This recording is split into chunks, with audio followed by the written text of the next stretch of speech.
Bonjour, voici la correction de l'exercice 20, page 295.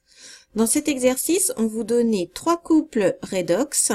Il fallait écrire les demi-équations de ces trois couples, puis des équations de réaction entre des oxydants et des réducteurs de chacun des couples. Commençons déjà par la demi-équation du couple Cl2-Cl-. Donc, comme d'habitude, on écrit le couple. Enfin, voilà. Ensuite, il faut regarder si les atomes autres que H et O sont équilibrés. Donc ici, nous avons l'élément chlore. Nous en avons deux à gauche, mais qu'un seul à droite. Il faut donc en mettre deux ici pour avoir deux éléments chlore à droite. Ensuite, d'après la méthode, il faut regarder les oxygènes, mais nous n'en avons pas, puis les hydrogènes, mais nous n'en avons pas non plus. Donc, il ne reste plus que les charges. Or, ici, c'est neutre, et de l'autre côté, il y a deux charges négatives. Nous devons donc équilibrer en ajoutant des électrons. Je rappelle qu'on ajoute les électrons du côté de l'oxydant du couple, qui est ici Cl2. Donc, en ajoutant deux électrons, nous aurons donc au total deux charges négatives à gauche comme à droite. Voici cette équation, cette demi-équation. Ensuite, autre couple, Sn2 plus Sn, qui est l'étain. Alors, je vais l'écrire dans un ordre bien particulier, cette demi-équation, puisqu'ensuite, on nous demande d'écrire l'équation de la réaction entre Cl2 et Sn. Donc, j'entoure mes réactifs. Et je vous ai bien expliqué qu'il fallait toujours écrire les demi-équations avec les réactifs à gauche. Donc, pour Cl2, ça fonctionne.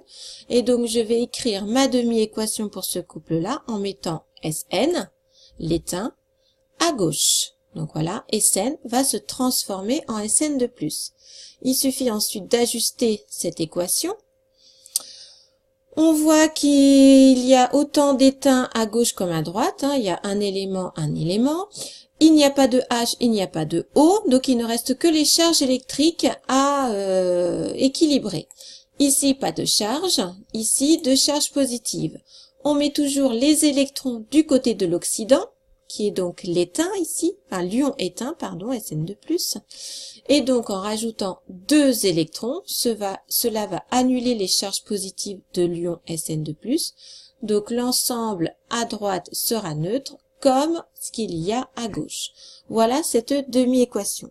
Donc maintenant, je vais passer directement à la question de petit a et écrire l'équation de la réaction entre Cl2 et Sn. Donc comme on a vu en classe, on réécrit les demi-équations en mettant bien nos deux réactifs à gauche. Et il faut les additionner. Pour les additionner, il faut qu'il y ait le même nombre d'électrons dans nos deux demi-équations, ce qui est le cas.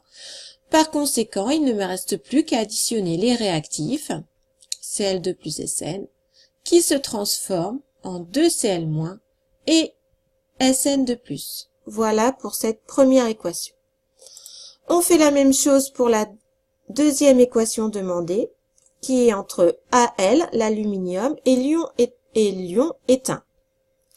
Donc, on a déjà écrit cette demi-équation là il y a quelques minutes, donc nous allons la réécrire, mais attention, on fait attention au réactif. Là, le réactif est l'ion étain. Donc, j'écris ma demi-équation dans ce sens-là, puisque je mets bien l'ion étain à gauche du côté des réactifs. Maintenant, intéressons-nous à l'autre couple AL3 plus Al, et là, le réactif est le métal aluminium. Donc, je vais mettre Al à gauche, qui va se transformer dans cette réaction en son ion Al3+. Pour l'équilibrer, c'est simple. Il y a autant d'éléments aluminium à gauche comme à droite. Il n'y a pas d'oxygène, il n'y a pas d'hydrogène, donc il ne reste plus que les charges électriques. Ici, de ce côté-là, c'est neutre. De ce côté-là, j'ai trois charges positives.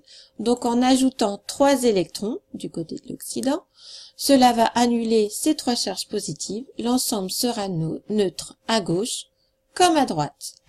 Ensuite, pour écrire l'équation entre l'aluminium et l'ion étain, je réécris mes deux demi-équations et je regarde si j'ai le même nombre d'électrons. Or, ici, j'en ai 3 et 2. Cela ne va pas.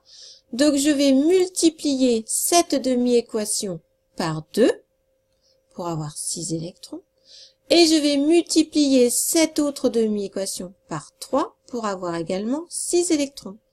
Ce qui me donne 2Al plus 3 SN2+, se transforme en 2Al3+, plus 3 SN. Voilà.